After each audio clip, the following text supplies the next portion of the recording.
নমস্কার। 8ই জানুয়ারি 2026 বৃহস্পতিবার। চন্দ্র সিংহে সন্ধে 6টা 39 পরে কন্যা রাশিতে। নক্ষত্র পূর্ব ফাল্গুনী বেলা 12টা 35 পরে উত্তর ফাল্গুনী নক্ষত্র। মেষ রাশি, কর্মক্ষেত্রে নতুন যোগ, ব্যবসায় শুভ এবং আর্থিক আয়। বৃষ রাশি, কর্মক্ষেত্রে শুভ, ব্যবসায় ব্যয় বৃদ্ধি এবং মানসিক অবসাদ। মিথুন রাশি, কর্মক্ষেত্র ব্যবসায় মতবিরোধ হওয়ার সম্ভাবনা, ব্যয় বেশি, মানসিক দুশ্চিন্তা। কর্কট রাশি, কর্মক্ষেত্র ব্যবসায় শুভযোগ, আয় বৃদ্ধি, শারীরিক ক্লেশ বৃদ্ধি। সিংহ রাশি, কর্মক্ষেত্র ব্যবসায় শুভযোগ হলেও পারিবারিক সমস্যা বৃদ্ধির যোগ দৃষ্ট হয়।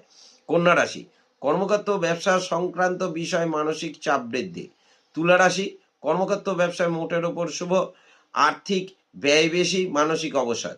বৃশ্চিক রাশি, কর্মক্ষেত্র ব্যবসায় শুভ, পারিবারিক সমস্যা বৃদ্ধি হওয়ার সম্ভাবনা, মানসিক অবসাদ। ধনুরাশি, কর্মক্ষেত্র ব্যবসায় নতুন যোগ, বিকেলের পরে হঠাৎ অর্থ প্রাপ্তি। মকর রাশি, ব্যবসা স্থলে কারোর সাথে মনোমালিন্য যোগ দৃষ্ট হয়, মানসিক দুশ্চিন্তা বৃদ্ধি। কুম্ভ রাশি, কর্মক্ষেত্র ব্যবসায় শুভ, অর্থপ্রাপ্তি, রাস্তায় সাবধানে চলাফেরা করলে শুভ। মীন রাশি, কর্মক্ষেত্র শুভ, ব্যবসায় সাফল্য, আয় বৃদ্ধি, অর্থপ্রাপ্তি এবং মানসিক প্রফুল্লতা বৃদ্ধি। নমস্কার।